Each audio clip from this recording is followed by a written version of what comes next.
সাহাবায়ে কেরাম রাদিয়াল্লাহু তাআলা আনহুম বলে, সমুদ্রের মাছগুলো দাউদের জাবুর পড়তে আসে, শুনতে আসে। আর আমাদের নবী যখন কোরআন পড়ে, কোরআন শোনার জন্য কাফেররা পর্যন্ত ঘুম হারাম করে দেয়। আল্লাহু আকবার। আল্লাহর নবী রাতের বেলা কোরআন পড়তেছে, আবু জাহেল, আবু সুফিয়ান, আরেকজনের নাম হলো আখনাস, তিনজন বড় বড় মক্কার কাফের, মক্কার সরকার, মক্কার সরদার। আল্লাহর নবী যখন কোরআন কাবার পাশে বসে বসে তিলাওয়াত করতেন, কাবা ঘরের চারটা দিক, কয়টা দিক? একদিকে আবু জাহেল চলে আসতেন, আল্লাহু আকবার। আরেক দিকে আবু সুফিয়ান, আরেক দিকে আখনাস, তিন দিকে তিনজন লুকায় লুকায়া আল্লাহর নবীর কোরআন তিলাওয়াত শুনতেন আর মজা নিতেন। সকাল হয়ে যাওয়ার পরে তিনজনকে দেখে বলে, কিরে এখানে কি তোদের? বলে, ভাই মুহাম্মাদের কোরআন ঘরে থাকতে দেয় না, মুহাম্মাদের কোরআন শোনার জন্য এই কাবার চত্বরে চলে আসছি, তওবা করলাম, আর শুনবো না, আমরা আর আসবো না।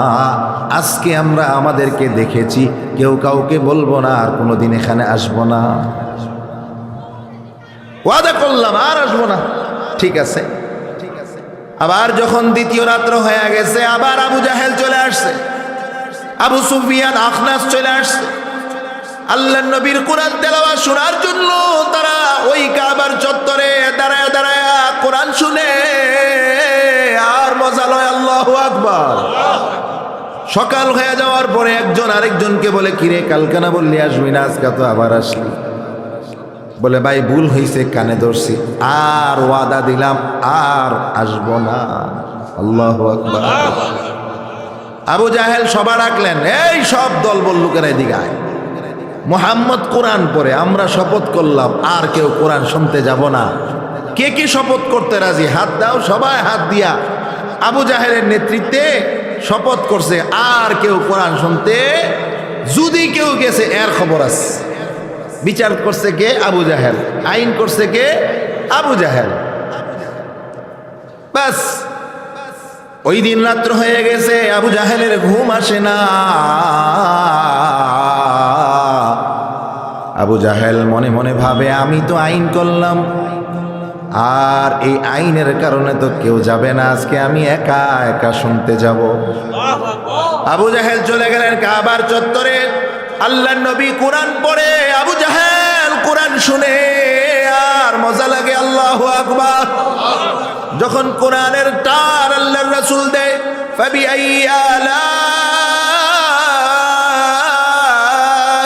রাব্বিকুমা তুকাযযিবান। আল্লাহু আকবার। কোরআনের আয়াত শোনার জন্য আবু জাহেল দাঁড়ায় গেছে।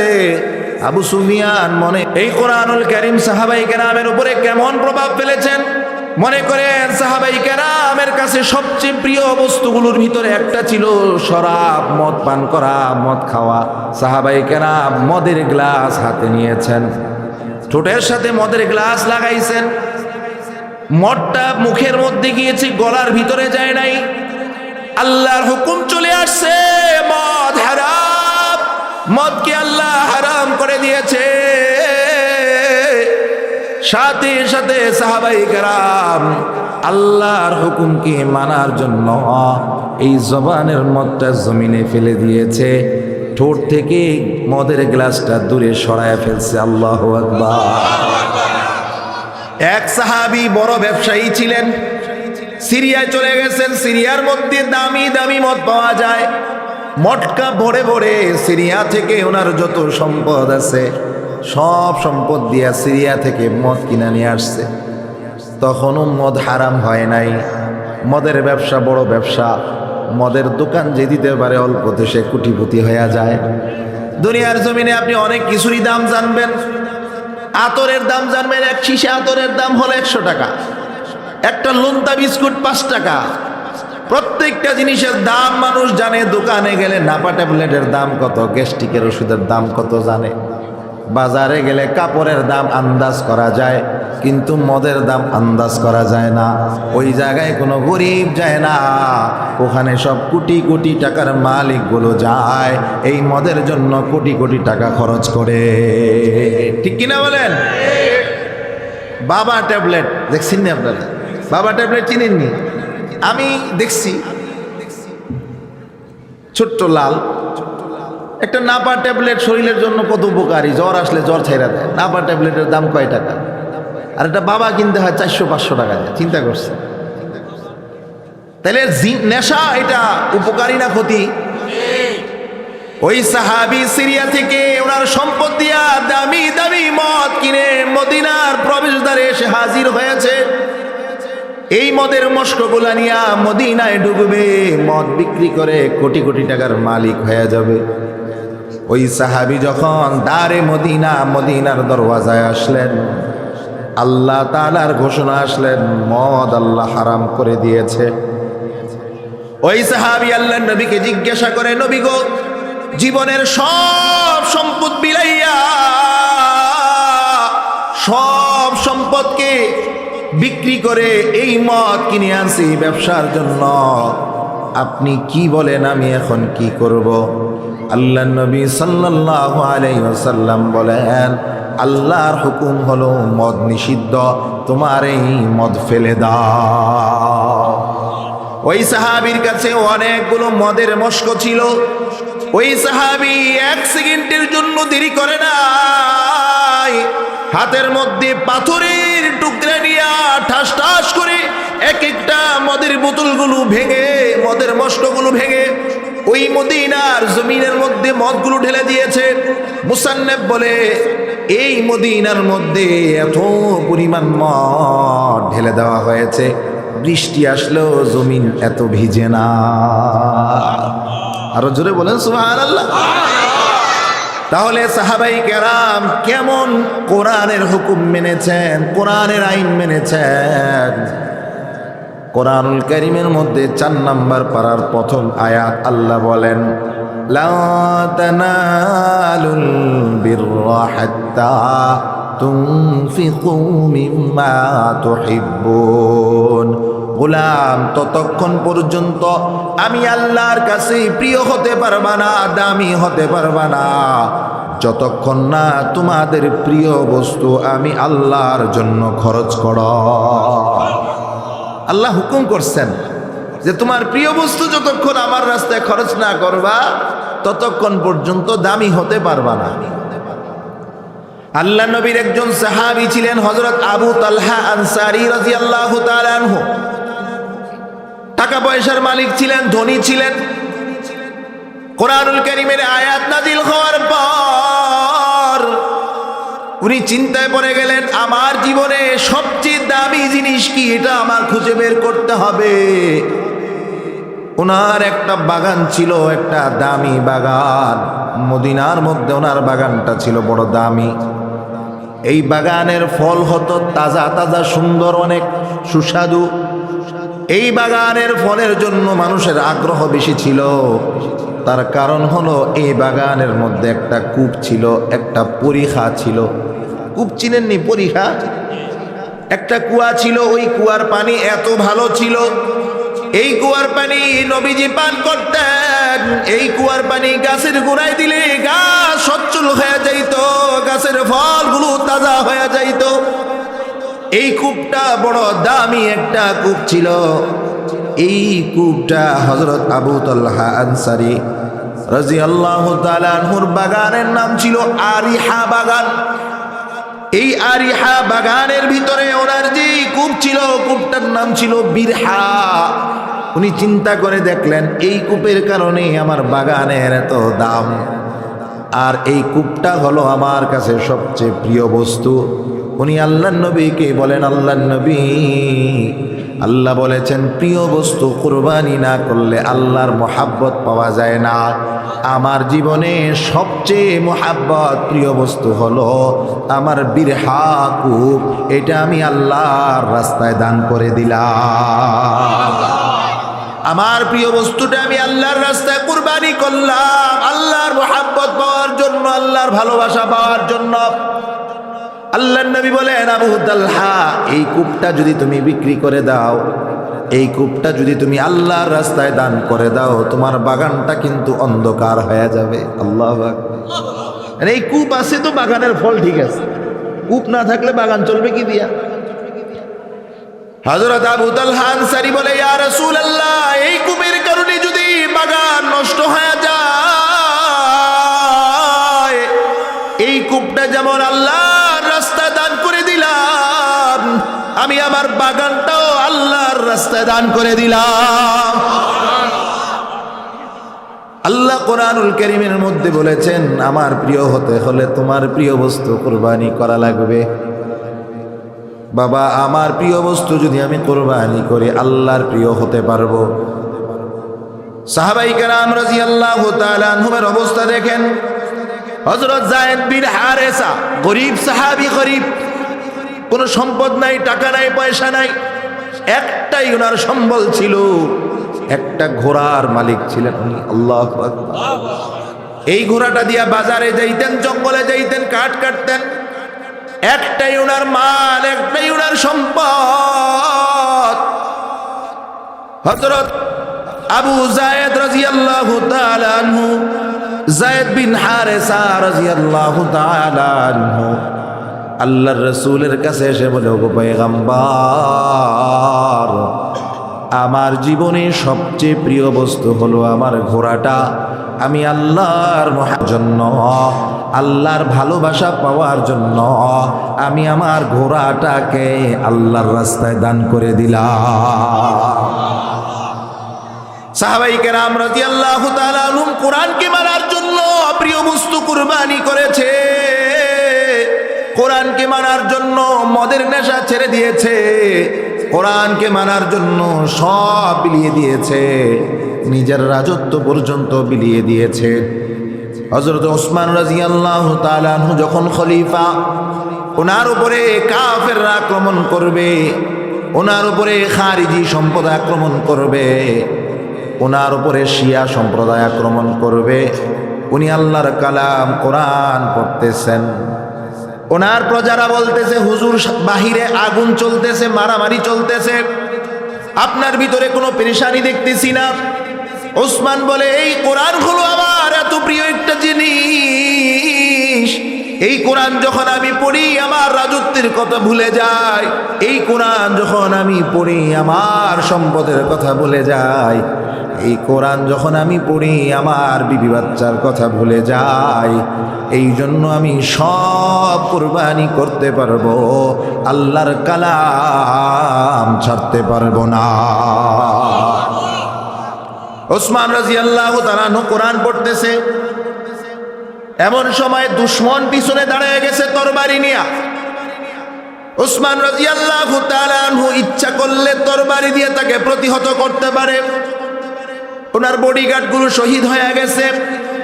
ওসমান রাদিয়াল্লাহু তাআলা আনহু কোরআন পড়তেছেই তো পড়তেছে, এই কোরআন তিলাওয়াতের মজার কাছে দুনিয়ার সব ভুলে গেছে।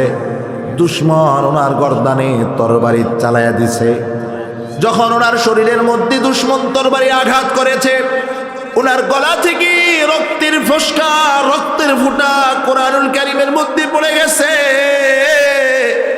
ওই কোরআনুল কারীমের মধ্যে একটা আয়াত আছে, আল্লাহ বলেন, ফাসায়াকফিকাহুমুল্লাহ ওয়া হুয়াস সামিউল আলীম, আল্লাহই আমাদের জন্য যথেষ্ট। আল্লাহু আকবার। ওই আয়াতের মধ্যে ওনার গর্দানের রক্ত জায়া পড়েছে, ফাসায়াকফিকাহুমুল্লাহ। উনি জবান থেকে তিলাওয়াত করতেছে, তোমাদের জন্য আমার আল্লাহই যথেষ্ট, আমি কোরআনকে ভালোবেসেছি, কোরআনের উপরে আমার মৃত্যু হচ্ছে। কোরআনের জন্য সাহাবায়ে কেরাম মদের নেশা ছাড়তে পারছে, কোরআনের জন্য সাহাবায়ে কেরাম প্রিয় বস্তু কুরবানি করেছে, কোরআনের জন্য সাহাবায়ে কেরাম জীবন বিলিয়ে দিয়েছে। ওই কোরআন আল্লাহ আমাদেরকে দিয়েছে। শুধু সাহাবীরা নয়, কাফেররা পর্যন্তই কোরআনের উপরে মাশুক ছিলেন। আল্লাহর নবী যখন ঘরে কোরআন তেলাওয়াত করতেন, আলিফ লাম মিম যালিকাল কিতাবু লা রাইবা ফীহি হুদাল লিল মুত্তাকিন। আল্লাহর নবীর কণ্ঠ ছিল চমৎকার, সুবহানাল্লাহ বলেন। আল্লাহ তাআলা দাউদ আলাইহিস সালামকে সবচেয়ে সুন্দর কণ্ঠ দিয়েছিল। দাউদ আলাইহিস সালাম যখন কোরআন পড়তেন, সাগরের মাছগুলো পারে চলে আসতেন। ওনার ওনার উপরে যে আসমানি গ্রন্থ জাবুর নাজিল হয়েছে, ওই জাবুর শোনার জন্য, সুবহানাল্লাহ বলেন। সাহাবায়ে কেরাম রাদিয়াল্লাহু তাআলা আনহুম বলে, সমুদ্রের মাছগুলো দাউদের জাবুর পড়তে আসে, শুনতে আসে। আর আমাদের নবী যখন কোরআন পড়ে, কোরআন শোনার জন্য কাফেররা পর্যন্ত ঘুম হারাম করে দেয়। আল্লাহু আকবার। আল্লাহর নবী রাতের বেলা কোরআন পড়তেছে, আবু জাহেল, আবু সুফিয়ান, আরেকজনের নাম হলো আখনাস, তিনজন বড় বড় মক্কার কাফের, মক্কার সরকার, মক্কার সরদার। আল্লাহর নবী যখন কোরআন কাবার পাশে বসে বসে তিলাওয়াত করতেন, কাবা ঘরের চারটা দিক, কয়টা দিক? একদিকে আবু জাহেল চলে আসতেন, আল্লাহু আকবার। আরেকদিকে আবু সুফিয়ান, আরেকদিকে আখনাস, তিন দিকে তিনজন লুকায় লুকায়া আল্লাহর নবীর কোরআন তিলাওয়াত শুনতেন আর মজা নিতেন। সকাল হয়ে যাওয়ার পরে তিনজনকে দেখে বলে, কিরে এখানে কি তোদের? বলে, ভাই মুহাম্মাদের কোরআন ঘরে থাকতে দেয় না, মুহাম্মাদের কোরআন শোনার জন্য এই কাবার চত্বরে চলে আসছি। তওবা করলাম, আর শুনবো না, আমরা আর আসবো না। আজকে আমরা আমাদেরকে দেখেছি, কেউ কাউকে বলবো না, আর কোনোদিন এখানে আসবো না। ওয়াদা করলাম আর আসবো না। ঠিক আছে। আবার যখন দ্বিতীয় রাত্র হয়ে গেছে, আবার আবু জাহেল চলে আসছে, আবু সুফিয়ান, আখনাস চলে আসছে। আল্লাহর নবীর কোরআন তেলাওয়াত শোনার জন্য তারা ওই কাবার চত্বরে দাঁড়ায় দাঁড়ায় কোরআন শুনে আর মজা লয়। আল্লাহু আকবার। সকাল হয়ে যাওয়ার পরে একজন আরেকজনকে বলে, কিরে কালকে না বললি আসবি না, আজকে তো আবার আসলি। বলে, ভাই ভুল হয়েছে, কানে ধরছি, আর ওয়াদা দিলাম আর আসবো না। আল্লাহু আকবার। আবু জাহেল সবার ডাকলেন, এই সব দলবল লোকেরা এদিকে আয়, মুহাম্মদ কোরআন পড়ে, আমরা শপথ করলাম আর কেউ কোরআন শুনতে যাব না। কে কে শপথ করতে রাজি? হাত দাও। সবাই হাত দিয়া আবু জাহেলের নেতৃত্বে শপথ করছে, আর কেউ কোরআন শুনতে, যদি কেউ গেছে এর খবর আছে। বিচার করছে কে? আবু জাহেল। আইন করছে কে? আবু জাহেল। বাস ওই দিন রাত্র হয়ে গেছে, আবু জাহেলের ঘুম আসে না।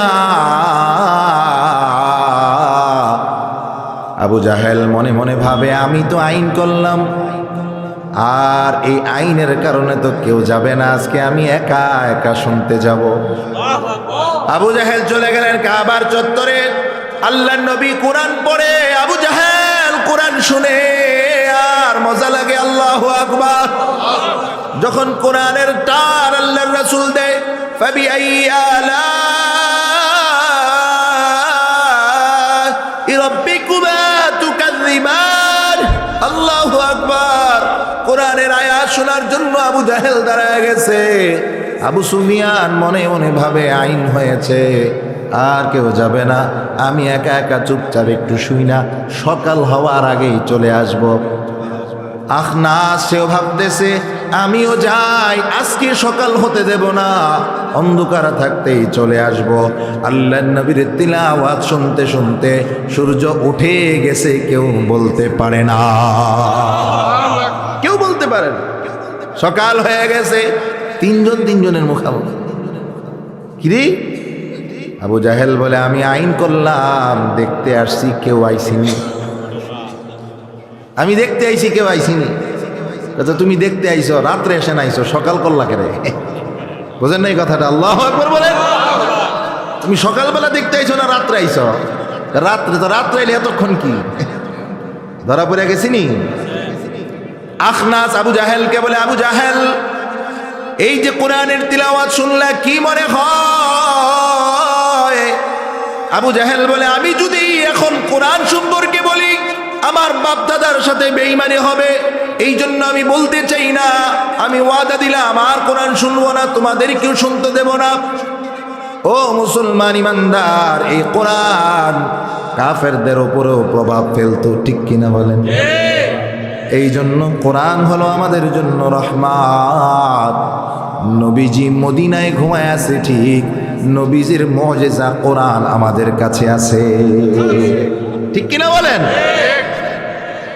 হযরত জালালউদ্দিন রুমি রাহমাতুল্লাহি আলাইহি মসনবী শরীফের মধ্যে একটা ঘটনা আনছেন। জালালউদ্দিন রুমি রাহমাতুল্লাহি আলাইহি লেখেন, পয়গম্বর মুসা আলাইহিস সালাতু ওয়াস সালামের জমানায় একজন বড় জাদুঘর ছিল, তার দুইটা সন্তান ছিল। ওই জাদুঘর ইন্তেকাল করেছে।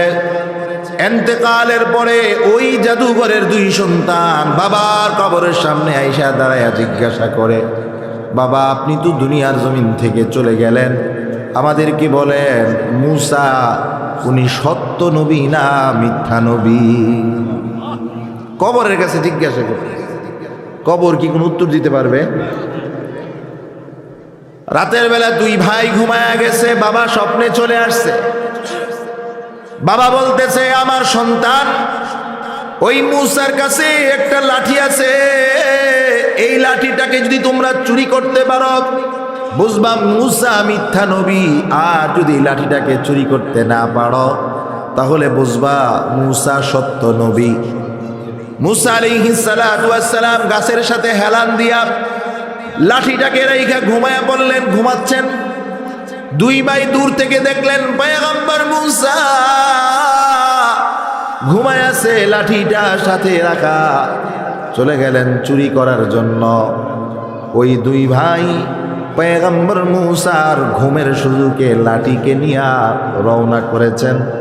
এমন সময় লাঠিটা বড় সাপে পরিণত হয়ে গেছে, হাতের মধ্যে যে লাঠি হয়ে গেছে সাপ। ওই দুই ভাই ভয় পেয়ে লাঠিটা রেখে আবার চলে গেছে। এই ভয় পাওয়ার কারণে দুই ভাই অসুস্থ হয়ে গেছে। আল্লামা জালালউদ্দিন রুমি রাহমাতুল্লাহি আলাইহি কিতাবের মধ্যে লেখেন, এই দুই ভাই এত অসুস্থ হয়ে গেছে, মৃত্যুর শয্যায় চলে গেছে।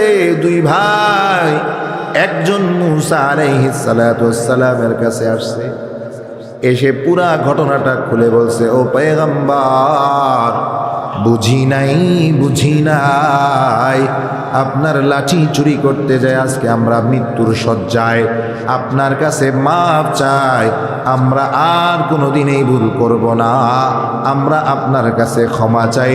পয়গম্বর মুসা বলেন, তোমাদেরকে মাফ করে দিলাম। আল্লাহর নবী মুসা মাফ করে দেওয়ার সাথে সাথে দুই ভাই সুস্থ হয়ে গেছে। সুবহানাল্লাহ বলেন। জালালউদ্দিন রুমি রাহমাতুল্লাহি আলাইহি বলে, পয়গম্বর মুসা ঘুমায় কিন্তু ওনার লাঠি মুজিজা জাগ্রত, ঠিক কিনা বলেন? উনি ঘুমায় আছে, ওনার মুজিজার লাঠিটা জেগে আছে। তদ্রূপভাবে আমাদের নবী মদিনার মধ্যে ঘুমিয়ে আছে, কিন্তু ওনার মুজিজা কোরআন আমাদের কাছে আছে, ঠিক কিনা বলেন? এই কোরআনুল কারীম পড়লে লাভ না লস? জোরে বলেন। কেমন জানি এটা সন্দেহ নিয়ে কইলেন আপনারা? এই কোরআনুল কারীম পড়লে লাভ না লস? এই কোরআনুল কারীমের একটা হরফ পড়লেন আলিফ লাম মিম। আলিফ একটা হরফ, লাম একটা হরফ, মিম একটা হরফ। কোনো ব্যক্তি যদি আলিফ লাম মিম পড়লো, বুঝে নাই কি বলছে, অর্থ বোঝা যায় না, আল্লাহ তাআলা ওই বান্দার আমল নামায় 10টা সওয়াব করে 30টা সওয়াব লিখে দেয়। কয়টা সওয়াব লিখে দেয়? একটা হরফে 10টা, তাহলে 3টায় কয়টা? কোরআনুল কারীমের মধ্যে একটা সূরা আছে, সূরা ইখলাস, পারেননি আপনারা? আল্লাহ বলেন, কুল হুয়াল্লাহু আহাদ আল্লাহুস সামাদ লাম ইয়ালিদ ওয়া লাম ইউলাদ ওয়া লাম ইয়াকুল লাহু কুফুয়ান আহাদ। একবার পড়লে 10 পারা কোরআন তিলাওয়াতের সওয়াব। একবার বললে কয় পারা? দুইবার বললে 20 পারা, তিনবার বললে 30 পারা। হাদিসের মধ্যে আসছে কোন ব্যক্তি যদি 10 বার সূরা ইখলাস পড়ে আল্লাহ তাআলা জান্নাতের মধ্যে তার নামে একটা বাড়ি বানায়া দেয়, একটা বাড়ি লিখে দেয়। যদি 10 বার বললেন একটা বাড়ি, হুজুর আবার 10 বার পড়লাম আর একটা বাড়ি, ঠিক কিনা বলেন? বাবারে, দুনিয়ার জমিনে 30-40 বছর বিদেশ কাটাইলাম, গরুর মতো মেহনত করলাম, একটা বাড়ি দুনিয়ার জমিনে বানাইতে পারি না, একটা বাড়ির মালিক হতে পারলাম না। এত কষ্ট করার পরও একটা বাড়ির মালিক যদিও হয়ে যাই, তাও মৃত্যুর পরে আমার সন্তান মালিক হয়ে যায়, আমার সন্তানের পরে আমার নাতি মালিক হয়ে যায়, কিন্তু আমার মালিকানায় থাকে না। আল্লাহ রাব্বুল আলামিন বলে, গোলাম 10 বার যদি সূরা ইখলাস পড়ো, আমি আল্লাহ জান্নাতের মধ্যে একটা বাড়ির মালিক বানায়া দেব। আবার 10 বার পড়বা, আবার মালিক বানায়া দেব। দুনিয়ার মানুষের অভাব থাকতে পারে, আল্লাহর কোনো অভাব নাই। জোরে বলেন ঠিক কিনা? সাহাবী আল্লাহ নবীকে জিজ্ঞায়, আল্লাহ নবী গো, যেই ব্যক্তিটা সবচেয়ে কম জান্নাত পাবে, সর্বনিম্ন জান্নাত পাবে, তার পরিমাণটা কতটুকু? আল্লাহ নবী বলে, এই দুনিয়ার সমান 10 দুনিয়া সবচেয়ে নিম্ন মানের জান্নাতীকে দেওয়া হবে। চিন্তা করছেন, রাজবাড়িতে বাড়ি কয়টা? অন্তত 1000 ঘর আছে মিনিমাম। দল একটুক জায়গার মধ্যে 1000 ঘর, আর এই দুনিয়ার সমান যদি 10টা দুনিয়া হয়, কয়টা বাড়ি থাকবে? সুবহানাল্লাহ বলেন। আল্লাহ বলে, দুনিয়ার বাড়ি বানাইতে গেলে ইঞ্জিনিয়ারের প্রয়োজন হয়, ইটের প্রয়োজন হয়, মিস্ত্রির প্রয়োজন হয়, টাকার প্রয়োজন হয়, মানুষের প্রয়োজন হয়। ইন্নামা আমরুহু ইযা আরাদা শাইআন ইয়াকুলা লাহু কুন ফায়াকুন। আমি আল্লাহ কোনো কিছু যদি বানাইতে চাই, আমি আল্লাহ মিস্ত্রির প্রয়োজন নাই, ইটের প্রয়োজন নাই, সিমেন্টের প্রয়োজন নাই।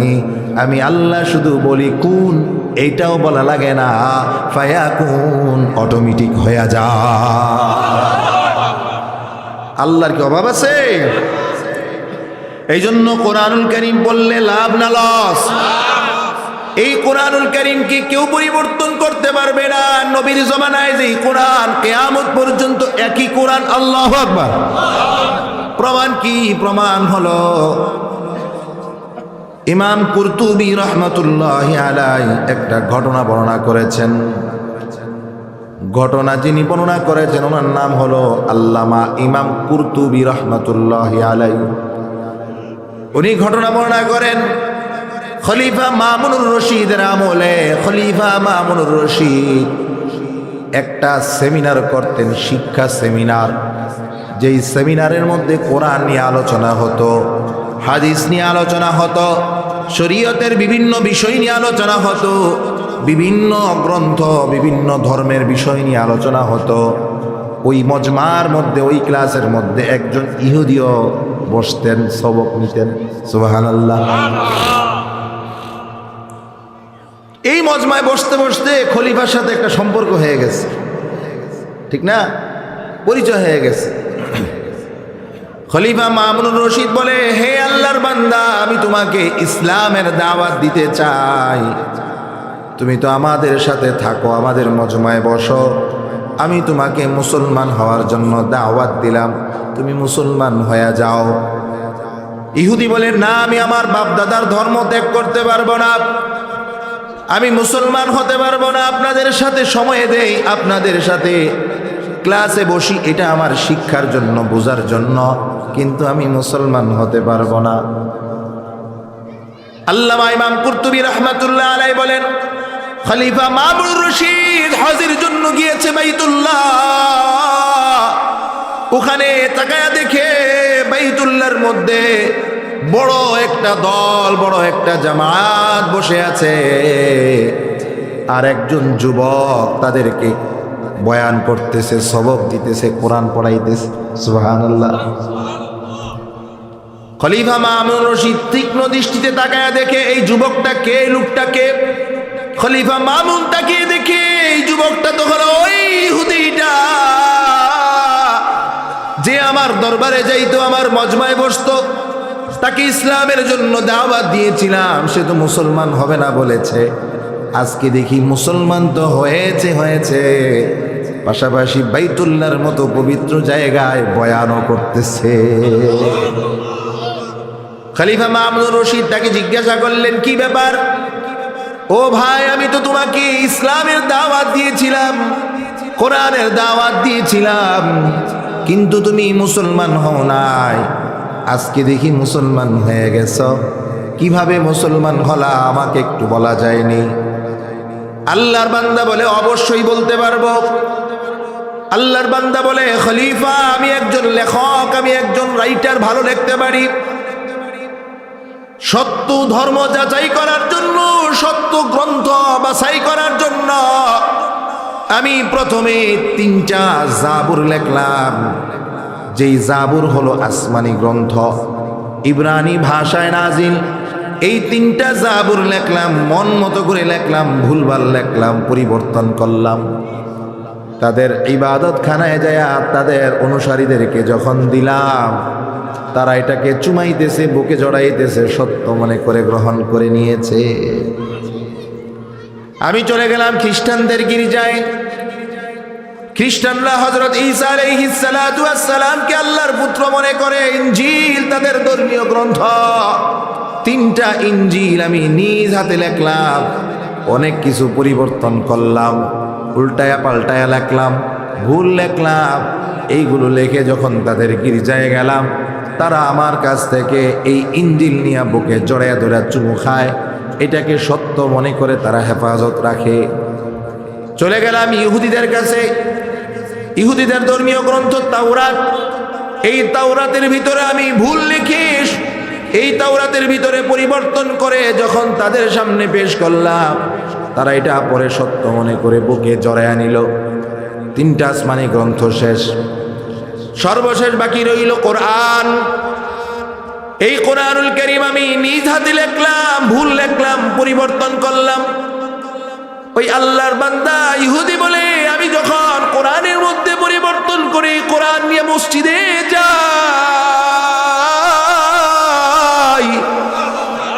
মসজিদের ইমাম সাহেবের হাতে দেই। মসজিদের ইমাম সাহেবের কোরআন নেওয়ার পরে যখন 1 পৃষ্ঠা পড়ে ভুল ধরা পড়ে যায়, ফিক্কা মারে, এটা আল্লাহর কালাম হতে পারে না। আল্লাহু আকবার। কোরআনের মধ্যে ভুল লিখেছি, কিন্তু ভুল কোরআন কারোর কাছে দিতে পারি নাই, ভুল মানুষকে খাওয়াতে পারি নাই। এই কোরআনুল কারীম যে সত্য, এটাই হলো তার প্রমাণ। তাওরাতের পরিবর্তন তারা মেনে নেয়, জাবুরের পরিবর্তন মেনে নেয়, ইনজিলের পরিবর্তন মেনে নেয়, কিন্তু কোরআনের পরিবর্তন মুসলমান মানে না। আমি যখন বুঝলাম কোরআনের মধ্যে কোনো পরিবর্তন হওয়া সম্ভব না, তাহলে এটাই সত্য গ্রন্থ, এই জন্য আমি মুসলমান হয়ে গেলাম। খলিফা মামুনুর রশিদ বলে, হে আল্লাহর বান্দা, আল্লাহ তাআলা কোরআনুল কারীমের মধ্যে বলে দিয়েছেন, ইন্না নাহনু নাযালনা যিকরা ওয়া ইন্না লাহু লাহাফিজুন। আল্লাহ বলে, গোলাম, আমি আল্লাহই কোরআন নাজিল করেছি, আর এই কোরআনকে আমি আল্লাহ হেফাজত করব। কিভাবে হেফাজত করব এটা আমি আল্লাহ জানি। দুনিয়ার জমিনের কোরআনের পুস্তিকাগুলো আগুন দিয়ে জ্বালাইয়া দিতে পারো, কিন্তু আমি হাজার নয় লক্ষ লক্ষ ইমানদারের দিলের ভিতরে কোরআনকে ঢুকাইয়া দেব। কোরআনের নসখা জ্বালাইয়া দিতে পারো, আমার হাফেজে কোরআনদেরকে জ্বালাতে পারবা না। আমি অহংকারের জন্য বলি না বাবা, আমি যখন কোরআনে হাফজ করেছি, এক দাঁড়ানোতে 30 পারা উস্তাদকে শোনায়া দিছি। আমি তখন দুর্বল হাফেজ, অথচ এখনো এমন হাজার হাজার বাংলাদেশে হাফেজ কোরআন আছে। কোরআনুল কারীমের আলিফ লাম মিম থেকে মিনাল জিন্নাতি ওয়ান নাস পর্যন্ত পড়বে, ইনশাআল্লাহ একটা ভুল হবে না। এমন একটা দুইটা না, হাজার হাজার। এটাই হলো কোরআনের মুজিজা, কোরআনের পাওয়ার। এই কোরআন পড়লে লাভ, এটা কোরআনের মজমা। কোরআন যে ব্যক্তি বেশি বেশি পড়বে, দুনিয়াও তার সুন্দর হবে, আখিরাতও সুন্দর হবে। কোরআনের সাথে সম্পর্ক হলে আল্লাহর নবী বলেন আল কোরআনু শাফিউন মুশাফফাউন, আপনাকে আমাকে কবরে রাখার পর সর্বপ্রথম আপনার আমার পক্ষে কোরআন দাঁড়িয়ে যাবে। প্রথম যেই সাক্ষী হয়ে দাঁড়াবে কোরআন। এই কোরআনের সাথে মহাব্বত থাকলে সে দাঁড়াবে, ঠিক কিনা বলেন? আমাদের বর্তমানে কোরআন তো আমরা ভুলেই গেছি, কোরআন তো পড়ি না। ঘরের ভিতরে টিভি আসছে, সারা দিন অন্তত একবার হলো টিভির সামনে বসা হয়। সত্য না মিথ্যা বলেন? 11টায় অফিস শেষ করে দোকান বন্ধ করে বাসা আসছে 12টায়, একটা নজর হইলো টিভিটা চালু করতে হয়, দেখি কি দিছে খবরটা আজকে। সারাদিন কাজের ব্যস্ততা হইল, রাত্র হয়ে যাওয়ার এবার মোবাইলটা একবার হইলো ধরতে হয়, ঠিক কিনা? নাইলে থাকা যায় না, এমন নেশা হয়েছে এটা টিপ দিতেই হইব। কি আছে দেখি, কেটা টিভিটা দেখতেই হবে, ঠিক না বে ঠিক বলে? এ মুসলমান ইমানদার, প্রতিদিন একবার হলেও টিভিটা দেখো, কোরআনটা একবার দেখো না। মোবাইলটা প্রতিদিন 1000 বার টিপো, 1000 বার দেখো। আল্লাহর কোরআনটা প্রতিদিন কয়বার হাতে নিলাম, কয়টা চুমা খাইলা, কয়টা আয়াত পড়লা, কয়টা সূরা পড়লা। আমরা তো বলি আমরা মুসলমান, কোরআনকে মহাব্বত করি, ভালোবাসি। কিভাবে মহাব্বত করি? মসজিদে আইসা বলে হুজুর এই পুরাতন কোরআন শরীফটা অনেকদিন ঘরে পড়ে আছে, ধুলাবালি পড়ে, এটা মসজিদে রাইখা দেন। নতুন টিভিটা ঘরে জায়গা হয়, নতুন টিভিটা ঘরে সুন্দর করে সাজায়, কিন্তু কোরআনটা থাকার একটা জায়গা হয় না, ঠিক কিনা বলেন? অথচ আগেরকার জামানার মহিলারা পর্যন্ত কোরআনকে কেমন ভালোবাসতেন। একজন বড় মুহাদ্দিস ছিলেন ইবনে মুবারক রাহমাতুল্লাহি আলাইহি। উনি একবার হজের সফর শেষ করে রওনা করেছে, হজ করে বাড়ির দিকে রওনা করেছে। এমন সময় দেখে একটা উপত্যকায় একজন মহিলা চাদর পেঁচাইয়া গহীন অন্ধকারের ভিতরে বসে আছে। দুনিয়ার কোনো মানুষ তাকে দেখে নাই। আব্দুল্লাহ ইবনে মুবারক রাহমাতুল্লাহি আলাইহি চিন্তা করলেন, নিশ্চয়ই মহিলাটা পর্দা করে আছে, মুসলমান হবে। কারণ মুসলমান মহিলাদের কাজ হলো পর্দা করা, ঠিক কিনা? আর মুসলমান মহিলাদের কাজ হলো বোরকা পরা। বড় আফসোস হয় এখনকার বোরকাগুলো এমন হয়ে গেছে, দোকানের নাম হলো বোরকা ফ্যাশন। তার মানে বোরকা নাই, বোরকা ফ্যাশনের জন্য। আবার দুই সাইডে 2টা তাবিজ লাগায়া দেয়, এই 2টা ফিতা লাগায়া দেয়, ফিতাগুলা পিছনে টাইট করে বানবা, তোমার বডিটা ভালো দেখা যাবে। নাউজুবিল্লাহ বলেন। কালা কুৎসি মহিলা, যারা দেখলে কেউ বিয়ে করবে না, এমন ডিজাইনের বোরকা লাগায় রাস্তায় চলে। যুবকেরা দেখে আহারে কত সুন্দর ভাই। বোরকা কি এই জন্য আল্লাহ দিয়েছে নাকি বলেন? এখন আর বোরকা নাই, বোরকা ফ্যাশন হয়ে গেছে। মুসলমান সন্তানদের কাজ হলো বোরকা পড়া, ইহুদি খ্রিস্টানদের কাজ হলো খোলামেলা চলা। মুসলমানের সন্তান খোলামেলা চলতে পারে না, মুসলমানের সন্তান বেপরদায় চলতে পারে না। মুসলমানের মেয়েরা গেঞ্জি পরে উন্না ছাড়া উলঙ্গ হয়ে রাস্তায় বের হতে পারে না। এটা কোনো মুসলমানের কাজ না, এটা হলো নামদারি মুসলমানের কাজ, ঠিক কিনা? ওই আল্লাহর বান্দি পর্দা করে চিপা দিয়ে বসে আছে। আব্দুল্লাহ ইবনে মুবারক রাহমাতুল্লাহি আলাইহি, উনি আল্লাহ তাআলার অনেক বড় একজন বুজুর্গ ছিলেন, অনেক বড় আলেম মুহাদ্দিস ছিলেন। আব্দুল্লাহ ইবনে মুবারক রাহমাতুল্লাহি আলাইহি ওই মহিলাকে দেখে বুঝে গেলেন উনি একজন মহিলা, পর্দানিশীন, আল্লাহ তাআলার খাস বান্দি হবেন। হযরত আব্দুল্লাহ ইবনে মুবারক ওনাকে সালাম দিলেন, আসসালামু আলাইকুম ওয়া রাহমাতুল্লাহ। ওনাকে যখন সালাম দিলেন মহিলা, উনি সালামের জবাব নেন, সালামুন কাওলাম মির রাব্বির রহিম। এটা কোরআনের আয়াত। ওই মহিলা কোরআনের আয়াত দিয়া সালামের জবাব নেয়, সালাম, তুমি আমার জন্য শান্তির দোয়া করছো, আমিও তোমার জন্য শান্তির দোয়া করলাম। কিন্তু দুনিয়ার কোনো কথা দিয়া নয়, কোরআনের ভাষায়, কোরআনের কথা দিয়া উনি সালামের জবাব নিলেন, সালামুন কাওলাম মির রাব্বির রহিম। আব্দুল্লাহ ইবনে মুবারক রাহমাতুল্লাহি আলাইহি তাকে জিজ্ঞাসা করলেন, আপনি এখানে কি করতেছেন? উনি ওনার ভাষায় জিজ্ঞাসা করলেন। আপনি এখানে কি করেন? ওই মহিলা কোরআনের ভাষায় জবাব দেয়, ওয়ামাই ইউদ্লিল্লাহু ফালা হাদিয়া লাহ, আল্লাহ ছাড়া কেউ পথ দেখাতে পারে না। আল্লাহু আকবার। এটাও কোরআনের আয়াত। আল্লাহ বলেন, মাই ইউদ্লিল্লাহু ফালা হাদিয়া লাহ, আল্লাহ ছাড়া কেউ সঠিক পথ দেখাতে পারে না। আব্দুল্লাহ ইবনে মুবারক মুহাদ্দিস ছিলেন, বড় আলেম ছিলেন। উনি বুঝে গেছে এ নিশ্চয়ই মহিলা পথ হারায় ফেলছে। আল্লাহু আকবার। মহিলা পথ হারায় গেছে, এই জন্য বলতেছি আল্লাহ ছাড়া কেউ সঠিক পথ দেখাতে পারে না। আব্দুল্লাহ ইবনে মুবারক এবার জিজ্ঞাসা করে, ও বোন, আপনি কোথায় যেতে চান? উনি ওনার ভাষায় জিজ্ঞাসা করলেন, আপনি কই যাবেন? আপনার দেশ কোথায়? এবার মহিলা আবার কোরআনুল কারীমের আয়াত তেলাওয়াত করে জবাব দেয়, সুবহানাল্লাযী আসরা বিআবদিহি লাইলাম মিনাল মাসজিদিল হারাম ইলাল মাসজিদিল আকসাল্লাযী বারাকনা হাওলা লিনুরিয়াহু মিন আয়াতিনা ইন্নাহু হুয়াস সামিউল বাসীর। উনি জবাব দেয় কোরআনুল কারীমের আয়াত দিয়া, আল্লাহ তাআলা আল্লাহর নবীকে মেরাজ করাইছেন, বাইতুল্লাহ থেকে বাইতুল মুকাদ্দাসে নিয়েছেন। তার মানে বুঝাইলেন আমি বাইতুল মুকাদ্দাসে যাব। সুবহানাল্লাহ বলেন। আমি কোথায় যাব? তাও কোরআনুল কারীমের আয়াত দিয়ে বুঝাই দিলেন, আমি বাইতুল মুকাদ্দাসে যাব। আব্দুল্লাহ ইবনে মুবারক রাহমাতুল্লাহ আলাইহি বুঝা গেলেন উনি বাইতুল মুকাদ্দাসে যাবেন, জেরুজালেমে ওনার এলাকা, ওনার বাড়ি। আব্দুল্লাহ ইবনে মুবারক রাহমাতুল্লাহি আলাইহি এবার তাকে জিজ্ঞাসা করে, এখানে আপনি কতদিন অবস্থান করতেছেন? সুবহানাল্লাহ। এখানে যে আপনি বসে আছেন, এভাবে নিজেরে বেচাইয়া রাস্তা হারায় ফেলছেন, বাইতুল মুকাদ্দাস আপনার বাড়ি, কতদিন এখানে বসে আছেন? আবার এই মহিলা কোরআনুল কারীমের আয়াত দিয়া জবাব দেয়।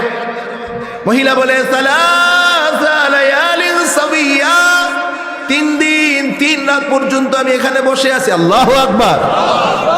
এই কোরআনুল কারীমের আয়াত দিয়ে উনি জবাব দেয়, সালাসা লায়ালিন সাবিয়া, 3 রাত পর্যন্ত আমি এখানে। আব্দুল্লাহ ইবনে মুবারক বুঝে গেলেন এই মহিলা রাস্তা হারায় ফেলছে, 3 দিন পর্যন্ত এখানে উনি বসা। এবার উনি তাকে জিজ্ঞাসা করেন, আব্দুল্লাহ ইবনে মুবারক বলেন, আমি কি আপনাকে আপনার এলাকায় পৌঁছায় দিতে চাই ওটে করে, আপনি কি আমার সাথে যেতে রাজি আছেননি? সুবহানাল্লাহ বলেন। আমি আপনাকে ওটে করে পৌঁছাই দিতে চাই, আপনি রাজি আছেন? ওই মহিলা আবার কোরআনুল কারীমের আয়াত তেলাওয়াত করতেছে। ওই মহিলা বলে, মা তাদউ মিন খাইরি ইয়ালামুহুল্লাহ। সুবহানাল্লাহ বলেন। আল্লাহ তোমার কল্যাণ করেন। তার মানে বোঝা গেছে উনি রাজি আছে। সুবহানাল্লাহ বলেন। হযরত আব্দুল্লাহ ইবনে মুবারক রাহমাতুল্লাহ আবার বলে, তাহলে এক কাজ করেন, আমার উটের উপরে আপনি উঠেন। মহিলা বড় আল্লাহওয়ালা বুজুর্গ। মহিলা আবার কুরআনুল কারীমের আয়াত তিলাওয়াত করে বলে, কুল্লিল মুমিনিনা ইয়াগুদ্দু মিন আবসারিহিম, তুমি একজন বেগানা পুরুষ, তুমি তোমার চোখের হেফাজত করো, চোখকে অবনত করো। আমি তোমার ওটে উঠব, তুমি তোমার চোখকে অবনত করো। আল্লাহ বলেন, কুল্লিল মুমিনিনা ইয়াগুদ্দু মিন আবসারিহিম, মুমিন হলো তারাই যারা চোখের হেফাজত করে। সুবহানাল্লাহ বলেন। মহিলা বলেন, তো কোরআন ছাড়া একটা কথা বলছে, যা জিজ্ঞাসা করে।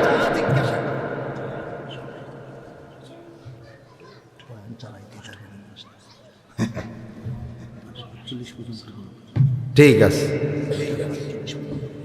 তাইলে কোরআন ছাড়া একটা জবাবও দিছে। কথা কন না কেন আপনারা? আপনারা কোথায় গেছেন কেউ? এই জন্য বলেন, কোরআন ছাড়া একটা কথা বলছে। আবার ওনারে জিজ্ঞাসা করতেছে হযরত আব্দুল্লাহ ইবনে মুবারক রাহমাতুল্লাহি আলাইহি, আমি চোখকে হেফাজত করতাম, ঠিক আছে, আমি নিচের দিকে চাইলাম, আপনি এবার উঠেন। সুবহানাল্লাহ বলেন। আব্দুল্লাহ ইবনে মুবারক রাহমাতুল্লাহি আলাইহি এবার কবিতা আবৃত্তি করে, ফাকরাউ মা তায়াসসারা মিনাল কুরআন। আব্দুল্লাহ মুবারক জিজ্ঞাসা করে, আপনি কি কথায় কথায় কোরআন পড়েন, ব্যাপারটা কি? ওই মহিলা জবাব দেয়, ফাকরাউ মা তায়াসসারা মিনাল কুরআন, আল্লাহ তাআলা কোরআন পড়ার জন্য বলেছেন, এই জন্য আমি কোরআন দিয়ে কথা বলি। এটাও কোরআনের আয়াত, ফাকরাউ মা তায়াসসারা মিনাল কুরআন। আল্লাহ কোরআন পড়তে বলছে, এই জন্য আমি কোরআন পড়তেছি। সুবহানাল্লাহ বলেন। আব্দুল্লাহর বড় পেরেশান হয়ে গেছে, আরে কই যাবো, যা জিগাই তাই তো কোরআন দিয়ে জবাব। সুবহানাল্লাহ বলেন। আল্লাহু আকবার। উনি ভাবতেছে এমন এক প্রশ্ন করে বসবো, এইবার যেন আর উনি কোরআন দিয়ে উত্তর দিতে।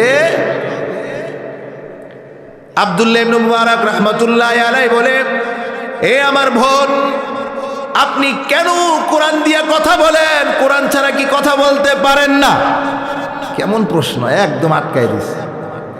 কেন কোরআন দিয়ে কথা বলেন? কোরআন ছাড়া কি কথা বলতে পারেন না? এবার ওই মহিলা বলে, মা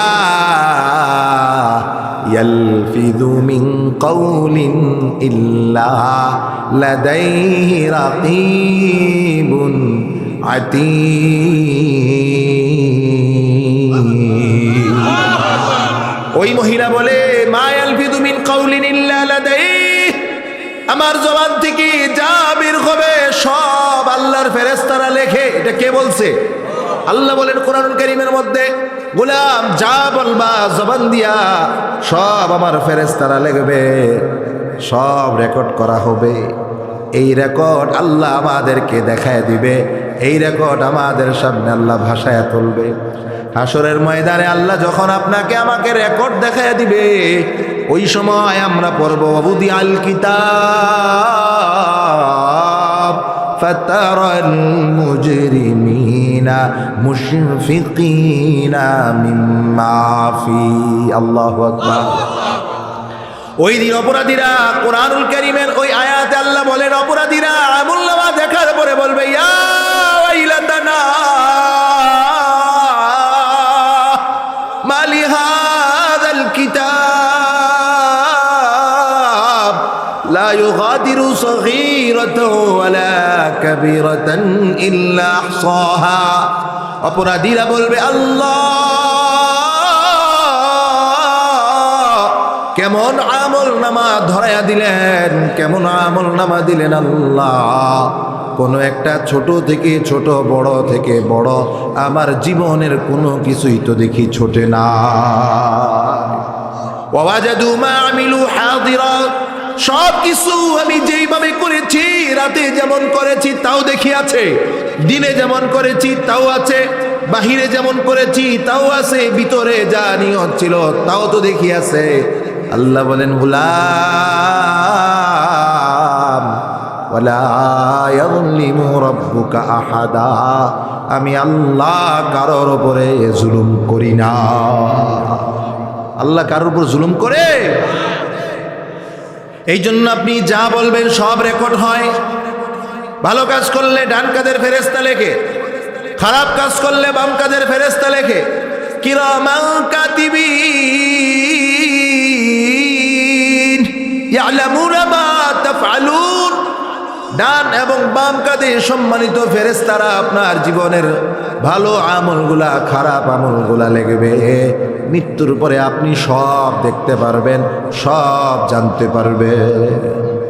এই জন্য কথা বলতে সাবধান। কি বলতেছি, মুখ দিয়ে কি বেরোইতেছে, খুব সতর্কতার সাথে বলা। দুইটা অঙ্গ দ্বারা মানুষ বেশি গুনাহ করে। কয়টা অঙ্গ? জোরে বলেন। একটা হলো চোখ আর একটা হলো মুখ, ঠিক কিনা বলেন? চোখকে সতর্ক করা, চোখকে হেফাজত করা। রাস্তায় চলতেছেন, কত বেগানা নারী সামনে আসবে, নারীর দিকে তাকানো যাবে না। রাজি আছেন ইনশাআল্লাহ? বয়স হয়ে গেছে, চোখকে ভালো করে দেখে না, তাও যে কেডাই গো তুমি, ঠিক নেই? আপনার কইছে জিগাইতে কেডাই তুমি, আপনার হাঁটা আপনি হাইটা যান না। একজন মহিলা, তার জিজ্ঞানের দরকার আছে, কেডাই গো তুমি? বাস্তব না বাস্তব? গুনাহ করলো না সওয়াব করলো? বেগানা নারী, তাও সব হয়, কথা বলা। আল্লাহ বলে, গোলাম ইমানদার তো হবে এমন যে চোখের হেফাজত করবে, চোখের হেফাজত করতে পারলে তুমি মুমিন, চোখের হেফাজত করতে না পারলে তোমার খবর আছে। রাস্তায় যখন ড্রাইভার গাড়ি চালায়, তখন রাস্তায় ড্রাইভার গাড়ি চালানোর সময় দেখবেন রাস্তার দিকে খেয়াল থাকে, ডানে বামে তাকানোর সুযোগ নাই। ডানে বামে তাকাইলে নিশ্চয়ই অ্যাক্সিডেন্ট ঘটবেই নাকি? ডান সাইডে গাছ আছে, বিভিন্ন ফলের গাছ আছে, আম গাছ, জাম গাছ, খেজুর গাছ, এগুলো আছেই। এখন যদি হ্যাঁ কয় এটা তো আম গাছ রে, ওইটা তো জাম গাছ রে, তাইলে কি হ্যাঁ সুস্থ থাকবে না জায়গায় শেষ?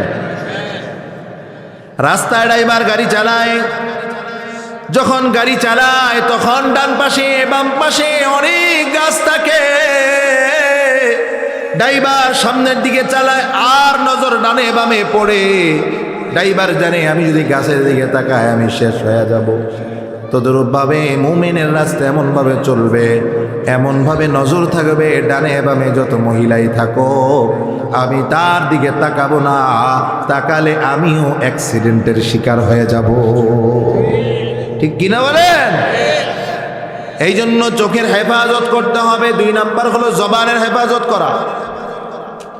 চোখের হেফাজত, জবানের হেফাজত। বুঝছেন নি আমার কথাটা? এই 2টা অঙ্গ দিয়ে মানুষ বেশি গুনাহ করে।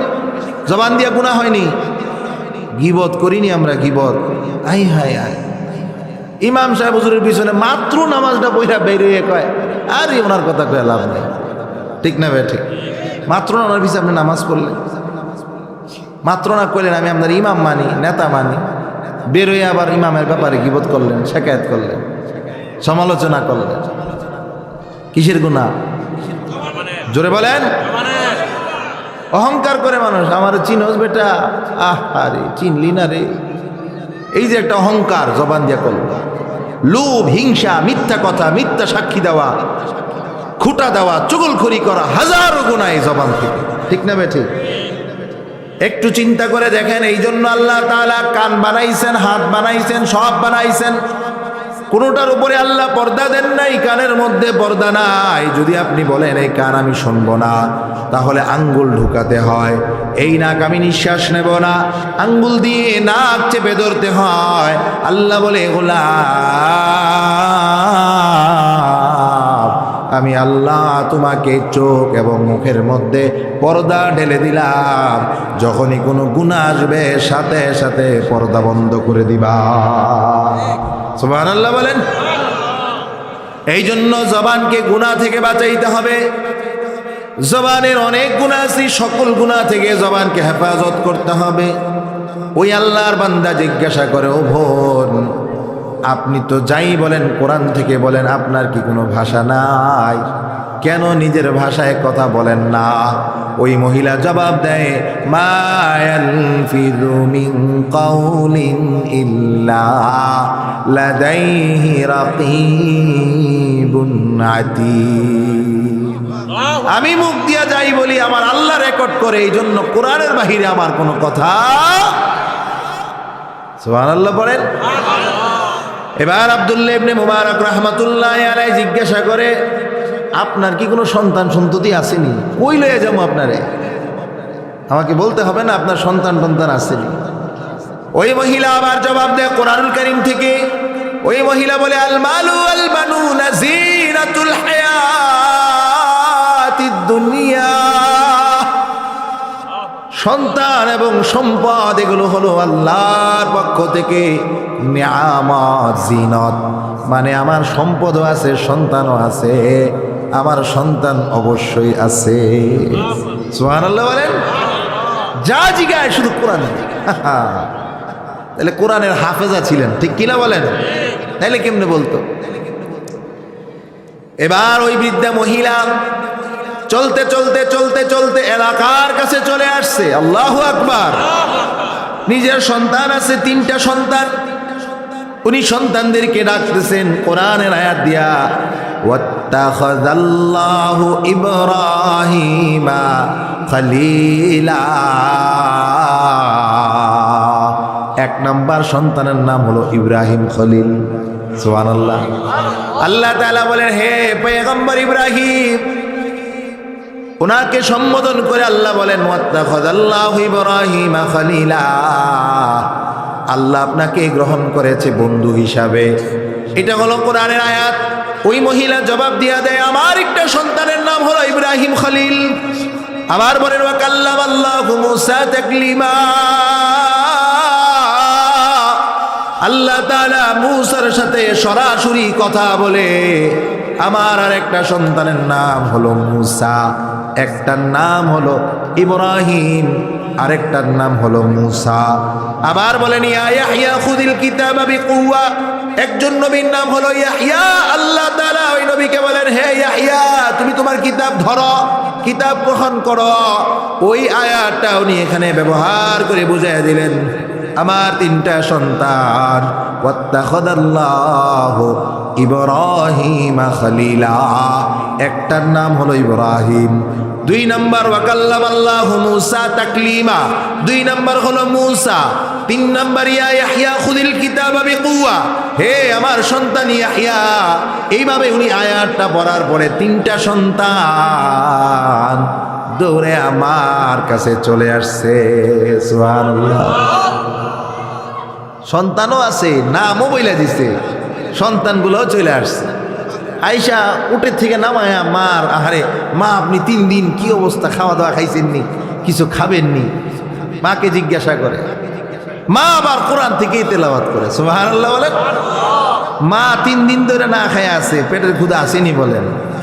মা সন্তানদেরকে বলে, ফাবআসু আহাদাকুম বিওয়ারিকিকুম হাযিহি ইলাল মাদিনা ফালইয়ানজুর আইয়ুহা আযকা তাআমান ফালইয়াতিকুম বিরিজকিম মিন, সন্তানদেরকে বলে, ও সন্তান মদিনার বাজারে যাও, টাকা নিয়ে যাও, মদিনার বাজার থেকে আমার জন্য উত্তম রিজিকের ব্যবস্থা করো। এটাও কোরআনের আয়াত। আসহাবে কাহাফের মধ্যে যুবকরা যখন 300-র উপরে বয়স, 300-র বেশি, 300 বছর পর্যন্ত ঘুমায়াছিল, এই ঘুমের থেকে ওঠার পরে একজনকে অন্য বন্ধুরা বলতেছে, যাও বাজারে যাও, গিয়ে আমাদের জন্য খাবার নিয়ে আসো। এই আয়াতটা উনি এখানে চালায় দিলেন, এ সন্তান বাজারে যায় আমার জন্য উত্তম খাবার নিয়ে আসো। সুবহানাল্লাহ। চিন্তা করছেন কেমন মহিলা ছিলেন, অহেতুক কোনো কথা বলে নাই, কোরআনকে কেমন মহাব্বত করেছে। সন্তানেরা বাজারে চলে গেছে, মার জন্য উত্তম রিজিক নিয়ে আসছে। এবার মাকে বলে, মা এই যে আপনার জন্য উত্তম রিজিক নিয়ে আসলাম। মা খাবার সামনে নিয়ে সন্তানদেরকে বলে, কুলু ওয়াশরাবু বিমা আসলাফতুম ফিল আইয়ামিল খালিয়া, আমিও খাবো তোমরাও আমার সাথে খাও। এটাও কোরআনের আয়াত। হযরত আব্দুল্লাহ ইবনে মুবারক আশ্চর্য হয়ে গেছে, আরে বাবা রে বাবা, এই পর্যন্ত তো না হইলে ওনারে 20টা প্রশ্ন করছি, সব কোরআন দিয়ে জবাব দিছে। উনি এই 3 জনকে, ইব্রাহিম, মূসা, ইয়াহইয়া, 3 জনকে ডাইকা বলে, ভাই তোমার মা কি কোরআন ছাড়া কথা বলতে পারে না? কতদিন যাবত তোমার মা এইভাবে কোরআন দিয়া কথা বলে?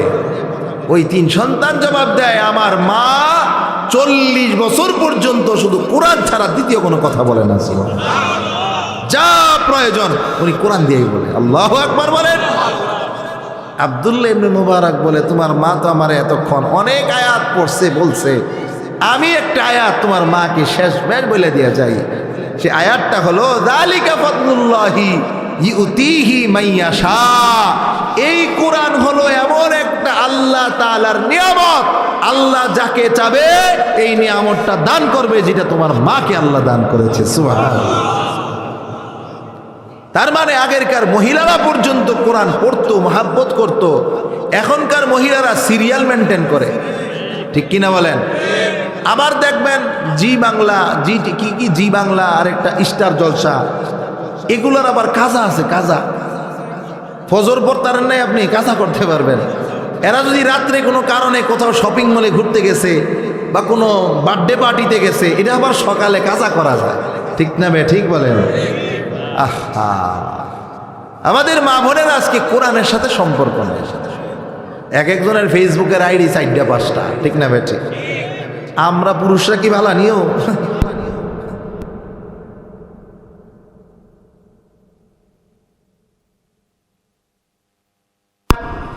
আল্লাহ তাআলা কোরআনুল কারীমের প্রথম আয়াতে বলেন আলিফ লাম মিম যালিকাল কিতাবু লা রাইবা ফিহি। এই কোরআন হলো আল্লাহর দেওয়া এমন একটা গ্রন্থ যার মধ্যে কোনো ভুল নাই, যার মধ্যে কোনো সন্দেহ নাই। এটার কাজ হলো কি? হুদাল্লিল মুত্তাকিন, মুত্তাকিনদের জন্য পথ দেখাবে, জান্নাতীদেরকে জান্নাতের পথ দেখাবে, পথ হারাদেরকে সঠিক পথ দেখাবে। এজন্যই তো আমরা নামাজে দাঁড়ায় বলি ইয়্যাকা না'বুদু ওয়া ইয়্যাকা নাস্তাঈন। আমরা বলি আল্লাহ আপনার ইবাদত করি, আপনার কাছে সাহায্য চাই। ইহদিনাস সিরাতাল মুস্তাকিম। আল্লাহ আপনি আমাদেরকে সঠিক সরল পথ দেখান। সঠিক সরল পথ হলো কোরআনের পথ। এই কোরআনের পথ যে ধরতে পারবে সে সঠিক সরল পথ পেয়ে যাবে। সুবহানাল্লাহ। আজকের মাহফিলটাই কোরআনের মাহফিল, ঠিক কিনা বলেন?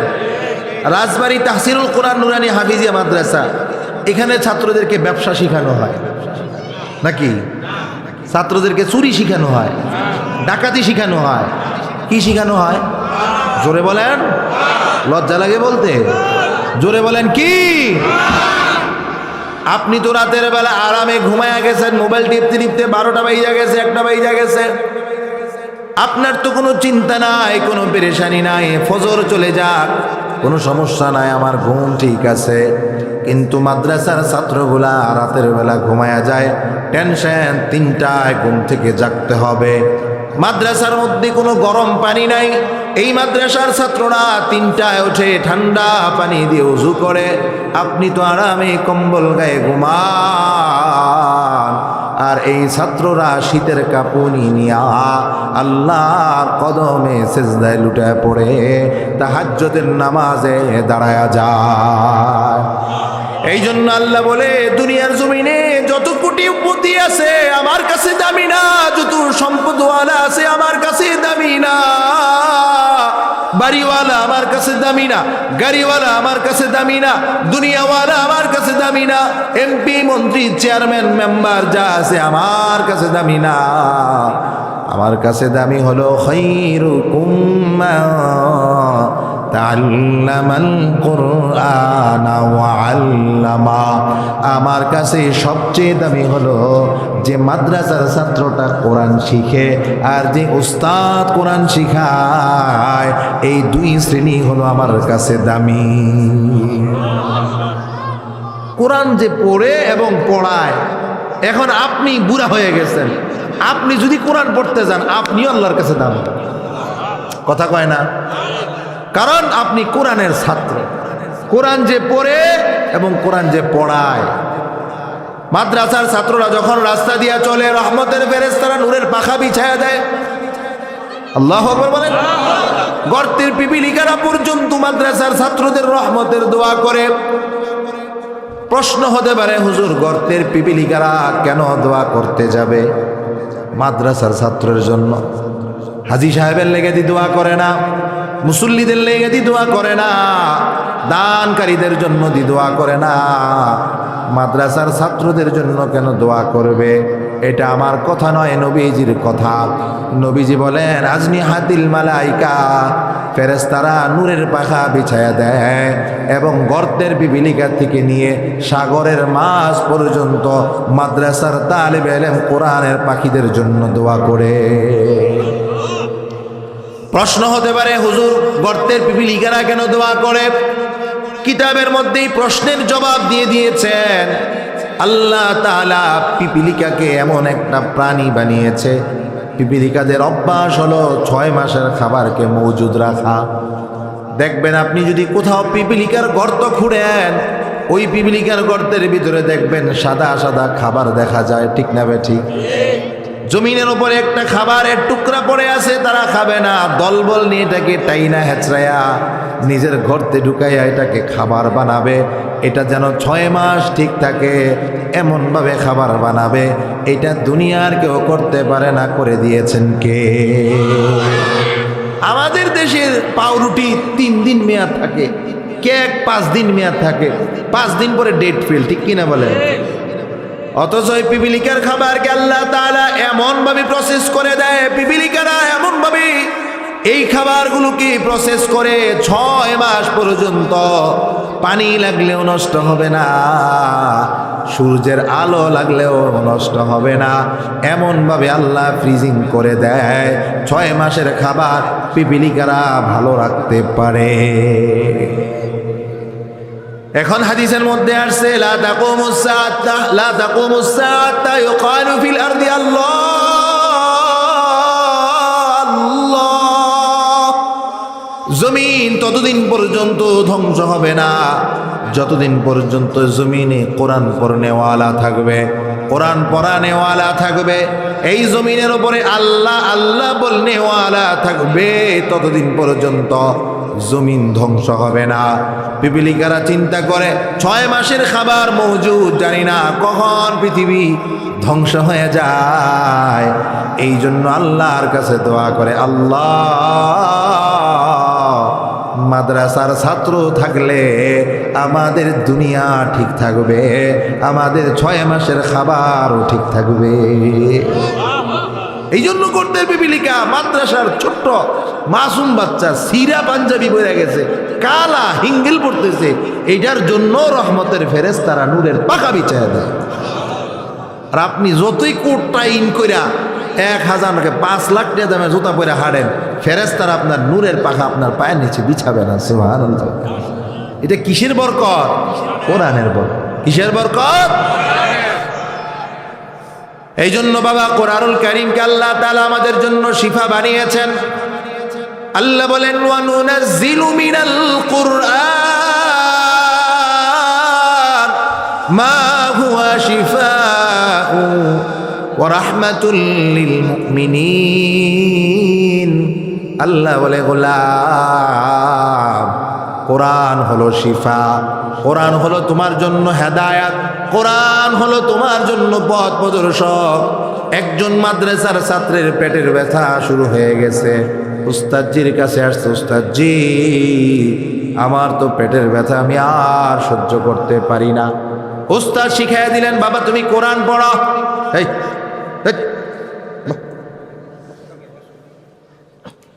উস্তাদের কাছে গেছে, উস্তাদজি আমার পেটের ব্যথা, আমাকে ছুটি দেন, বাড়িতে যাব।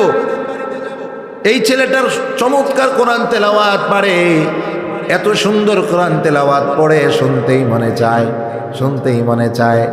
বাবা কোরআনের মুজিজা হলো গান 1 বার 2 বার 5 বার শুনলে আর ভালো লাগে না, কিন্তু কোরআন যতই শুনবেন মজা লাগে। আলহামদুলিল্লাহি রাব্বিল আলামিন, মজা লাগেনি? আর রহমানির রহিম মালিকি ইয়াউমিদ্দিন ইয়্যাকা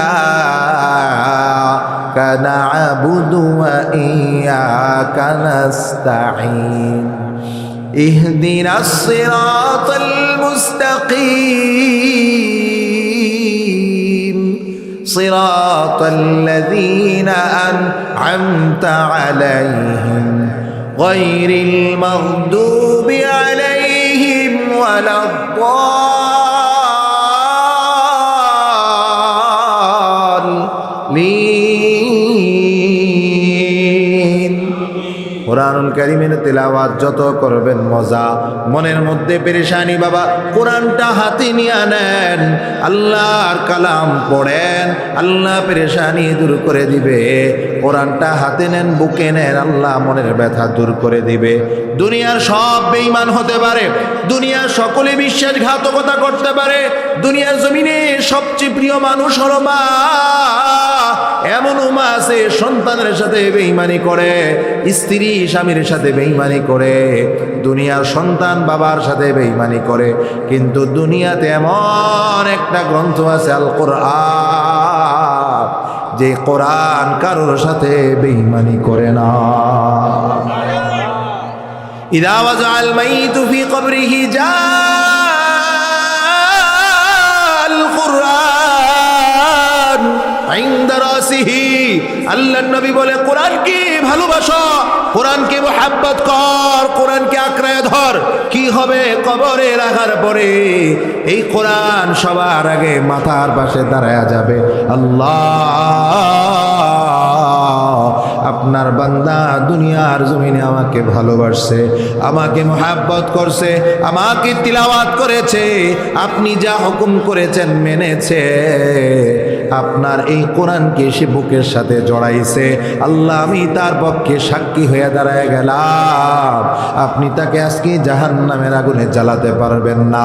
আল্লাহ বলবে, কোরআন আমিও তোমাকে ভালোবাসি, তুমি এই ব্যক্তিকে ভালোবাসো, তোমার সুপারিশে আমি তাকে মাফ করে দিলাম।